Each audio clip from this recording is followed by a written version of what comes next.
प्यारे बच्चों, यह वीडियो कक्षा 6 के लिए है। सुकृतिका पाठ्य पुस्तक के वीडियो के इस भाग में आज हम लोग चतुर्दश पाठ के प्रश्नोत्तर को जानेंगे। इस पाठ का पाठ वर्णन मैंने पहले YouTube में बनाया हुआ है। यहाँ पर ओरल वर्क में श्लोक के अन्वय दिए गए हैं। वह अन्वय इस प्रकार से हैं। विद्या विनयम ददाति, यानी विद्या विनम्रता देती है। विनयात पात्रताम याति, विनम्रता से पात्रता आती है, यानी सज्जनता आती है। पात्रत्वाद धनम आपनोति, सज्जनता से धन की प्राप्ति होती है। धनात् धर्मम आपनोति, धन से धर्म की प्राप्ति होती है। तथा सुखम आपनोति, उससे उसके बाद सुख की प्राप्ति होती है, यानी धर्म से सुख की प्राप्ति होती है। रूप यौवन संपन्ना विशाल कुल संभवा, विद्याहीना नरा निर्गंधा इव, निर्गंधा किंसुका इव न शोभन्ति। तो विद्या से हीन लोगों के बारे में है, तो निर्गंधा किंसुका इव न शोभन्ति। जो रूप यौवन से संपन्न है, विशाल कुल में जिन्होंने जन्म लिया है, अगर वे मनुष्य विद्या से विहीन है तो वह बिना गंध वाले फूलों की भांति, यानी ढाक के फूलों की भांति वह सुशोभित नहीं होते। हे भारती, तव अयम कह अपि अपूर्व कोशः विद्यते। हे भारती, तुम्हारा यह कौन सा अनोखा कोश विद्यमान है, यानी तुम्हारे यह कौन सा भंडार, जो विद्या का भंडार होता है, विद्या का भंडार को कहा है। हे भारती, हे माँ सरस्वती, तुम्हारा यह कौन सा अनोखा कोश विद्यमान है, उपस्थित है। यह व्ययतः वृद्धिम आयाति, जो खर्च करने पर वृद्धि को प्राप्त करता है, यानी बढ़ता है। संचयात च क्षयम आयाति, और जमा करने पर यह क्षय को प्राप्त करता है, यानी जमा करने पर यह नष्ट हो जाता है। सुखार्थी चेत विद्याम त्यजेत, यदि सुख को चाहने वाले हैं तो उन्हें विद्या को छोड़ देना चाहिए। विद्यार्थी चेत सुखम त्यजेत, यदि विद्या को चाहने वाले हैं तो उन्हें सुख को छोड़ देना चाहिए। सुखार्थी ना विद्या कुतः, सुख चाहने वालों को विद्या कहाँ से, यानी सुख चाहने वालों को विद्या नहीं मिल सकती है। विद्यार्थी ना सुखम कुतः, और विद्या चाहने वालों को सुख कहाँ से मिल सकता है। 5वां श्लोक का अन्वय इस प्रकार से है। येन मात्रा पित्रा च बालः न पाठिता, जिन माता पिता के द्वारा बच्चा नहीं पढ़ाया जाता है। सा माता शत्रु, वह माता शत्रु होती है। सह पिता वैरी अस्ति, और वह पिता दुश्मन होता है। स बालः सभा मध्य, वह बच्चा सभा के बीच में। सह बालः सभा मध्य, स बालः सभा मध्य तथा न शोभते, वैसे ही नहीं शोभता है। यथा हंस मध्य वक न शोभते, जैसे हंस के बीच में बगुला नहीं शोभता है। येन मात्रा पित्रा च बालः न पाठिता, जिन माता पिता के द्वारा बच्चा नहीं पढ़ाया जाता है। सा माता शत्रु, सह पिता वैरी अस्ति, वह माता शत्रु है और वह पिता दुश्मन है। स बालः सभा मध्य, स बालः सभा मध्य तथा न शोभते, वह बच्चा सभा के बीच में वैसे ही नहीं शोभता है। यथा हंस मध्य वकः न शोभते, जैसे हंस के बीच में बगुला नहीं शोभता। इसके बाद है 6ठा श्लोकान्वय। विद्या नाम नरस्य अधिकम रूपम, विद्या मनुष्य के अधिक रूप बढ़े हुए रूप का, यानी विद्या मनुष्य के बढ़े हुए रूप का दूसरा नाम है। यानी विद्या के कारण मनुष्य का रूप अधिक बढ़ जाता है, इसलिए कहा गया है विद्या नाम नरस्य अधिकम रूपम, विद्या मनुष्य के बढ़े हुए रूप का दूसरा नाम है। प्रच्छन्न गुप्तम धनम, यह छुपा हुआ गुप्त धन है जो दिखाई नहीं देता है। विद्या भोग करी, विद्या सभी भोगों को दिलाने वाली, यानी विद्या आनंद प्रदान करने वाली, भोग विलास का आनंद प्रदान करने वाली है। यशा सुख करी, विद्या यश देने वाली और सभी सुखों को देने वाली है। विद्या गुरुनाम गुरु, विद्या गुरुओं की गुरु है, यानी गुरु मतलब बड़े। विद्या सभी बड़ी चीज़ों की से बड़ी है।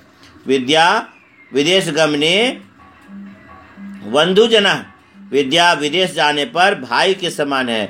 विद्या परम दैवतम, विद्या सबसे बड़ी देवता है के समान है। विद्या राजसु पूजते, विद्या राजाओं के द्वारा पूजित होती है, यानी विद्या धनी लोगों के द्वारा पूजित होती है।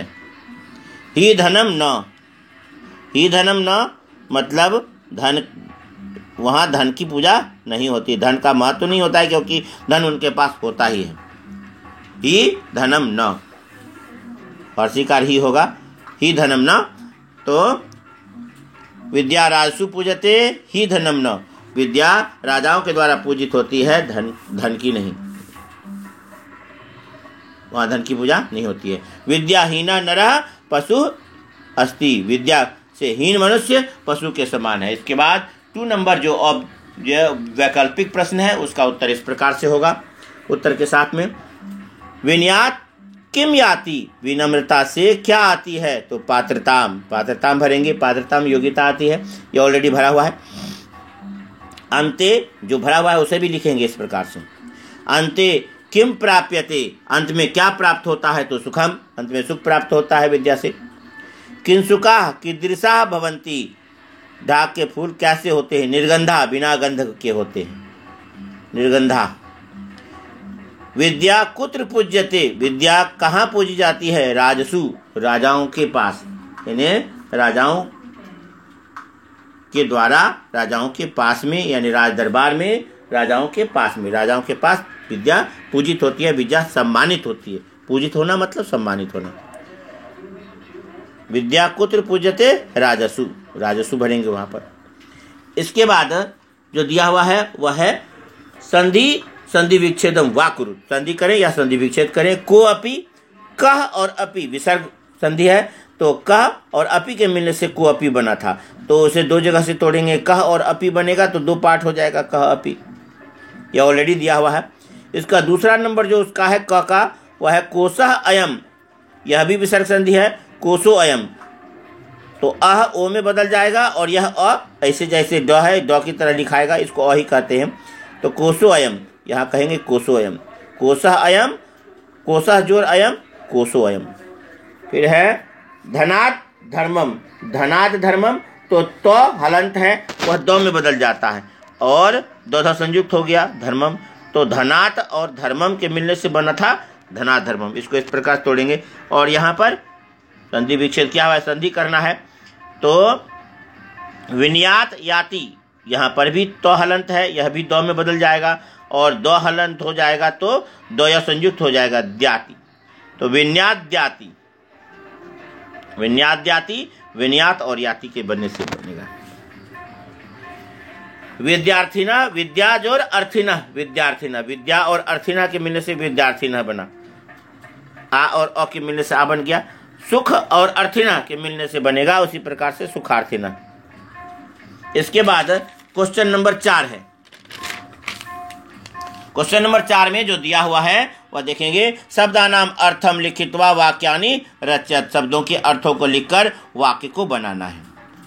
नित्यम, नित्यम का मतलब रोज होता है, पहला वाक्य बनाया गया है, अहम नित्यम पठामि, मैं रोज पढ़ता हूँ। विद्या, विद्या का मतलब नॉलेज यानी ज्ञान होता है, तो विद्या सर्वोत्तम, सर्वोत्तमम धनम अस्ति, यानी ज्ञान सबसे बड़ा धन है, यानी विद्या सबसे बड़ा धन है। विद्या सर्वोत्तम धनम अस्ति, विद्या सबसे बड़ा धन है, यानी ज्ञानम, ज्ञानम सर्वोत्तम धनम, ज्ञान सबसे बड़ा धन होता है, इसलिए कहा गया है विद्या सर्वोत्तम धनम। तो वाक्य इस प्रकार से बनेगा, विद्या शब्द से बनाना है, ज्ञान से नहीं, ध्यान रखेंगे। इसका गुरु, गुरु का मतलब बड़ा होता है, श्रेष्ठ होता है। गुरु का गुरु के रूप में भी ले सकते हैं, तो कहेंगे गुरु ज्ञानम यक्षति, तो यह भी बोल सकते हैं, लेकिन यहाँ पर पाठ के अनुसार से इसको बोलना है, तो गुरु का मतलब होता है इसे श्रेष्ठ, क्योंकि बड़ों से बड़ी है विद्या, गुरु नाम गुरु भवती, तो विद्या सभी बड़ों से बड़ी होती है, तो विद्या गुरु नाम गुरु भवती, विद्या गुरु नाम गुरुः भवति। तो गुरु शब्द से का प्रयोग वाक्य में होना चाहिए। तो गुरु, विद्या गुरुनाम गुरुः भवति, विद्या गुरुओं की गुरु होती है। ददाति का मतलब होता है देती है, यानी विद्या के संबंध में लिखेंगे देता है देती है दोनों होता है ददाति। यहाँ पर देती है मैंने लिखा है, तो यह स्त्रीलिंग पुल्लिंग दोनों में क्रिया तो समान होता ही है। तो विद्या विनयम ददाति, विद्या विनम्रता देती है। इस प्रकार से पहला वाक्य ऑलरेडी लिखा हुआ है, अहम नित्यम पठामि, मैं नित्य पढ़ता हूँ। विद्या सर्वोत्तमम धनम अस्ति, यानी ज्ञान सबसे बड़ा धन है। विद्या गुरुनाम गुरुः भवति, विद्या सभी बड़ों की बड़ी से सभी बड़ों की बड़ी होती है, यानी गुरुनाम गुरु सभी बड़ों से बड़ी होती है, गुरुनाम गुरु। विद्या विनयम ददाति, विद्या विनम्रता देती है। इस प्रकार से यह वाक्य बनेगा। उसके पश्चात जो 5 नंबर में देख रहे हैं, यहाँ पर अंडरलाइन किया हुआ है, वह अंडरलाइन वर्ड की जगह में प्रश्न वाले शब्द लगाने हैं और प्रश्न बनाना है। यानी विद्या नरस्य रूपम अस्ति, विद्या नर का रूप है, तो यहाँ पर विद्या को अंडरलाइन किया गया है। तो का स्त्रीलिंग शब्द इसलिए का हो जाएगा, का नरस्य रूपम अस्ति, कौन लोगों का रूप है। तो विद्या हो जाएगा, इस प्रकार से प्रश्न बनेगा। विद्या नरस्य रूपम अस्ति, का नरस्य रूपम अस्ति। इसके बाद विद्या गुरुनाम गुरुः अस्ति, तो गुरुनाम शब्द है या पुल्लिंग का शब्द है गुरुनाम, क्योंकि श्रेष्ठ बड़ा बड़ों से बड़ी है, गुरुनाम गुरु। तो विद्या केसाम गुरु अस्ति, किन की गुरु है, तो गुरुनाम हो जाएगा यहाँ पर केसाम। तो यह प्रश्न इस प्रकार से गुरुनाम के स्थान पर केसाम, विद्या केसाम गुरु अस्ति, यह ऐसे प्रश्न बन जाएगा। इसके बाद विद्या विदेश गमने बंधुजन, विदेश जाने पर यानी कब, ऐसा हो सकता है विदेशम अगर रहता तब तो कुत्र कहते, लेकिन विदेश गमने, गमन भी है और विदेश भी है, तो कदा यानी किस स्थिति में। विद्या कदा बंधुजन, विद्या कब भाई के समान होती है, बंधुजन के समान विद्या कब होती है, विद्या कदा बंधुजन, यह प्रश्न बन जाएगा। इसके बाद विद्या संचयात क्षयम आयाति, विद्या जमा करने पर क्षय को प्राप्त करती है, तो संचयात में कस्मात पंचमी विभक्ति आत लगेगा, तो कस्मात, विद्या कस्मात क्षयम आयाति, विद्या किससे क्षय को प्राप्त करती है, ऐसे बनेगा। तो पहला प्रश्न होगा का नरस्य रूपम अस्ति, यह प्रश्न बना लेंगे, लिख लेंगे। विद्या केसाम गुरु अस्ति, विद्या किनकी गुरु है, यह इस प्रकार से होगा। फिर विद्या विदेश गमने, तो विद्या केसाम गुरु अस्ति, तो विद्या विदेश गमने बंधुजना, तो विद्या कदा बंधुजना, विद्या कब भाई के समान होती है। फिर है विद्या संचयात क्षयम आयाति, तो विद्या कस्मात क्षयम आयाति, प्रश्न सूचक चिन्ह सब में होगा। अपने सुविधा के अनुसार से प्रश्नोत्तर के इस वीडियो को रिपीट करें, सुने, समझें और इसे लिखें। अन्वय जो लिखा हुआ है उसे वैसे ही लिख लेंगे। इसे मैंने आपको शॉर्ट में इसलिए समझाया क्योंकि वहाँ पर वीडियो में मैंने इसी को समझाया है श्लोक के मीनिंग के रूप में, और यहाँ पर अन्वय दिया हुआ है। अन्वय को बोलकर पढ़कर याद रखना है, इसलिए अर्थों के साथ में सुनेंगे तो समझ में आएगा, इसलिए अर्थ के साथ में यह ओरल वर्क था। यह श्लोक का जो अन्वय है यह ओरल वर्क में आता है, और ओरल वर्क को बोलकर पढ़कर याद करना है और 1 टाइम्स इसे लिखना है। इसके बाद प्रश्नोत्तर लिखेंगे, या प्रश्नोत्तर जो आएंगे। अपने सुविधा के अनुसार से इस वीडियो को रिपीट करें, सुने, समझें और दोस्तों में शेयर करें। आपका दिन शुभ हो। धन्यवाद।